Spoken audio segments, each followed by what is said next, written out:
ഒരാളുടെ കാര്യത്തിൽ പിന്നെ നമുക്കൊരു വ്യക്തതയായിട്ടുണ്ട്. രണ്ടാമത്തെ ഒരു അക്യൂസ്ഡ് ഉണ്ട്, അയാളുടെ കാര്യത്തിൽ അവ്യക്തതയുണ്ട്. അതിന്റെ കാര്യങ്ങൾ നമ്മൾ പരിശോധിച്ചുകൊണ്ടിരിക്കുകയാണ്. ഈ സന്തോഷ് 8 കേസുണ്ട് പാലയിൽ. സന്തോഷ് കേസുകളുണ്ട്. സന്തോഷ് തന്നെ അയാളെ ചോദ്യം ചെയ്യലിലൂടെ പറയുന്നത് തനിക്ക് 30ഓളം കേസുകൾ ഉണ്ടെന്നുള്ളതാണ്. അതിന്റെ ഡീറ്റെയിൽസ് തമിഴ്നാട്ടിൽ നിന്നും മറ്റ് കേരളത്തിലെ മറ്റ് ജില്ലകളിൽ നിന്നൊക്കെ സമാഹരിക്കേണ്ടിയിരിക്കുന്നു. ഇവരുടെ ഫാമിലി ഇവിടെ വന്നിട്ടുണ്ടല്ലോ, അവർ പറയുന്നത് ഇത് പ്രശ്നമാണ് എന്നുള്ളതാണല്ലോ ഫാമിലി പറയുന്നത്. അവർ പറയുന്നത് പോലീസ് മനഃപൂർവ്വം കേസിൽ ഉൾപ്പെടുത്തുന്നതാണ്. അവരവിടെ വന്നിട്ടുണ്ട് മണഞ്ചേരി സ്റ്റേഷനിൽ. അല്ല, നമ്മൾ ഈ കേസുമായിട്ട് ബന്ധപ്പെട്ട് ഒരു 12ഓളം ഇടങ്ങളിൽ പല ആളുകൾ ഇവരുമായിട്ട് ബന്ധപ്പെട്ട് ഇവരുടെ പ്രവിശ്യയിൽ നിവസിക്കുന്നതായിട്ടുള്ള ആൾക്കാരെ ചോദ്യം ചെയ്ത് മറ്റും കാര്യങ്ങളുണ്ടായിരുന്നു.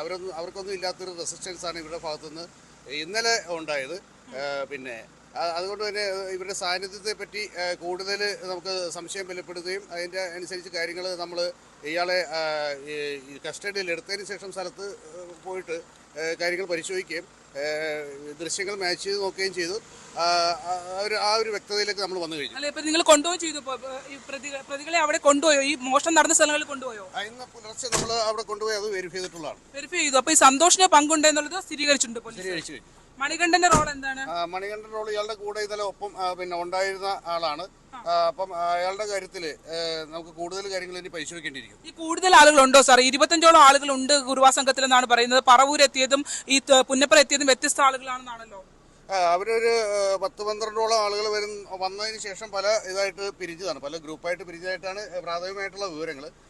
അത് പിന്നെ ആലപ്പുഴ ജില്ലയിൽ തന്നെ 2 സ്ഥലങ്ങളിലായിട്ടൊക്കെ അവർ മാറി. അവരുടെ ഇടയിൽ തന്നെ ചില സ്പർദ്ധകൾ ഉണ്ടായെന്നുള്ളതാണ് മനസ്സിലാകുന്നത്. പിന്നെ കുറച്ച് പേര് തമിഴ്നാട്ടിൽ കോയമ്പത്തൂർ പിടിയിലായിട്ടുള്ള സംഘങ്ങൾ ഉണ്ടെന്നും പറയുന്നു. കൂടുതൽ പേരുണ്ട് അല്ലേ? അതാണ് അദ്ദേഹം സ്ഥിരീകരിക്കുന്നത്. അതായത് കൂടുതൽ പേർ ഉണ്ട് കുറുവാ സംഘത്തിൽ എന്നുള്ളതാണ് ഇപ്പോൾ ആലപ്പുഴ ഡിവൈഎസ്പി തന്നെ സ്ഥിരീകരിച്ചിരിക്കുന്നത്. 12ഓളം പേർ ഉണ്ട്.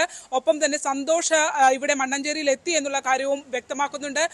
സന്തോഷിനെ കൊണ്ടുപോയി ഇന്നലെ ഈ മോഷണം നടന്ന സ്ഥലങ്ങളിലെ തെളിവെടുപ്പ് അടക്കമുള്ള കാര്യങ്ങളിലേക്ക് അന്വേഷണ സംഘം കടക്കുകയും ചെയ്തിട്ടുണ്ട്. ഏറ്റവും പ്രധാനപ്പെട്ടത് കുറുവാ സംഘത്തിൽ 12ഓളം അംഗങ്ങൾ ഉണ്ട് എന്നാണ് ആലപ്പുഴ ഡിവൈഎസ്പി മധു ബാബു സ്ഥിരീകരിച്ചിരിക്കുന്നത്.